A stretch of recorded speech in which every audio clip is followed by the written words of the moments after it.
सुगंधा और उसकी सास कांता के बीच एक अजीब सी जंग रहती थी। ये जंग थी किचन में कौन ज्यादा अच्छा काम करेगा और घर के सदस्यों के दिल जीतेगा। और उनकी इस जंग में हमेशा कुर्बान होते थे उनके दोनों पति। कैसे?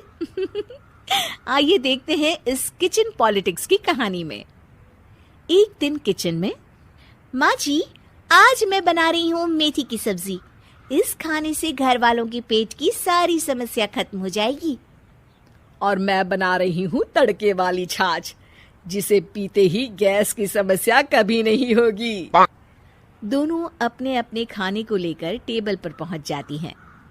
तभी सुगंधा के ससुर उसकी बनाई सब्जी की तारीफ कर देते हैं।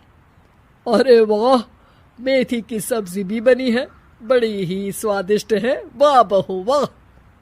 अरे बहू, लेकिन इसमें इतनी सारी मेथी बर्बाद करने की क्या जरूरत थी? देखिए माँ जी, ये तो वो मेथी है जो आप रात में भिगोकर सुबह उसका पानी पीती हैं, और जो मेथी फेंक देती हैं उसी से मैंने ये सब्जी बनाई है। अरे वाह बहू, तुमने तो बड़ा ही समझदारी का काम किया।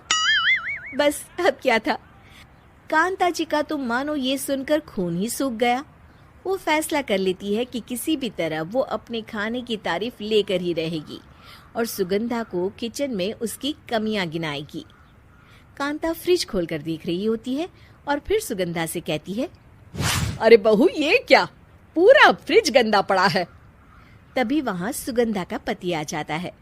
वो सुगंधा को डांट कर कहता है, सुगंधा, तुम्हें कितनी बार कह रखा है कि वायरस फैल रहा है, साफ सफाई का पूरा ख्याल रखना है, लेकिन तुम किचन में इतनी गंदगी रखोगी तो कैसे चलेगा। सुगंधा सास की तरफ देखती है जहां वो मुस्कुरा रही होती है। सुगंधा समझ जाती है कि सास ने उससे बदला लेने के लिए ये सब किया है। दोनों रात के खाने की तैयारी में लग जाती हैं। दोनों ना एक दूसरे की तरफ देखती हैं और ना ही एक दूसरे से बातें करती हैं। रात को खाने की टेबल पर एक एक कर दोनों कई तरह के अलग अलग व्यंजन टेबल पर लगा देती हैं और अपने अपने पति के पास जाकर खड़ी हो जाती हैं।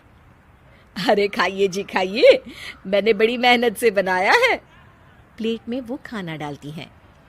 सुगंधा भी दोनों की प्लेट में खाना डालते हुए कहती है, बड़ी ही मेहनत लगी है इस खाने को बनाने में। हाँ, दोनों को ना चाहते हुए भी सारा खाना खाना पड़ता है। कहीं दही तो कहीं मलाई तो कहीं मसाला। और इन सब के बाद दोनों बड़ी ही मुश्किल से अपने कमरे में सोने जाते हैं। लेकिन अगली सुबह सुगंधा का पति चिल्ला रहा होता है, हाय रे, हाय मेरा तो पेट खराब हो गया, हाय माँ बहुत दर्द हो रहा है। तो वहीं कांता के कमरे से भी कुछ ऐसी ही आवाज आने लगती है। हे भगवान, इस सास बहू की लड़ाई हमारी जान लेकर रहेगी। जाओ कोई डॉक्टर को बुला कर लाओ। डॉक्टर आते हैं। दोनों को देखकर कांता और सुगंधा से कहती हैं, देखिए, आप दोनों इन्हें खाने में हल्का ही दीजिएगा। हो सके तो रात का खाना जल्दी खाया करे और वॉक किया करे। इतना कहकर डॉक्टर वहां से चले जाते हैं। जिसके बाद एक बार फिर से दोनों बहुएं किचन में जाती हैं और खाना बनाने में लग जाती हैं। रात में खाने के टेबल पर दोनों एक बार फिर से खाना लगाने लगती है। पापा जी, मैंने ये पतली मूंग की दाल की खिचड़ी के साथ ये पापड़ और पुदीने की चटनी भी बनाई है। अरे बहू, अभी अभी बेचारे पेट की बीमारी से गुजरे हैं, इतना भारी खाना तो डॉक्टर ने भी मना किया है ना। देखिए, मैंने आप दोनों के लिए सूप बनाया है। और दोनों उन लोगों की प्लेट में खाना डालने लगती हैं। तभी दोनों एक साथ बोल पड़ते हैं, बस करो, हमें माफ करो, हमें नहीं खाना इस घर में ना खिचड़ी और ना ही सूप। हम इंसान हैं, एक वक्त में एक ही खाना खा सकते हैं। बस करो, हमें माफ करो, हमें नहीं खाना इस घर में ना खिचड़ी और ना ही सूप। हम इंसान हैं, एक वक्त में एक ही खाना खा सकते हैं। इतना कहकर वो दोनों वहां से चले जाते हैं।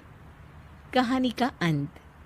आप लोग उम्मीद कर रहे होंगे कि अंत में सब ठीक हो जाएगा। नहीं जनाब, अगर सास बहू के बीच सब ठीक हो जाए तो आप ये सीरीज देखे ही क्यों? तो मजा लीजिए इस चैनल में सास बहू से जुड़ी कहानियों का, क्योंकि ये ऐसा रिश्ता है जिसकी मिठास उसकी खटास में हमेशा ज्यादा ही रहती है।